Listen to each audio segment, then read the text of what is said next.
আসসালামু আলাইকুম প্রিয় সবুজপ্রেমী ভাই বোনেরা। এই যে আমার সামনে দেখতে পাচ্ছেন একটা আম গাছ। গাছটি কিন্তু খুবই ভালো মানের একটি গাছ, কলমের চারা। আসলে গাছটি একটা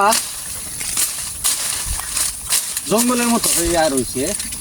তো আমি সিদ্ধান্ত নিলাম যে গাছের কিছু পেন্সিল ডাল ছেটে দিই। এই বছরও গাছটিতে ফল আসছিল, তো আগামী বছর তো আশা করি অবশ্যই কিছু ফল নেওয়া যাইবে। এই যে দেখেন, এইভাবে কিছু সাইডটা না দিলে গাছগুলা একেবারে জাম হইয়া বসে থাকলে ভিতরে কিন্তু আলো বাতাস প্রবেশ করতে পারবে না। তো আলো বাতাস যদি প্রবেশ না করে তাইলে কিন্তু গাছের ক্ষতি হয়, এটা সবাই জানেন। আলো বাতাসের একটু ব্যবস্থা করে দিলে আসলে কিন্তু গাছের একটু বৃদ্ধি পায়।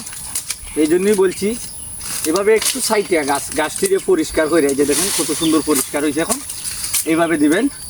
তো ভালো থাকেন, খুদা হাফেজ।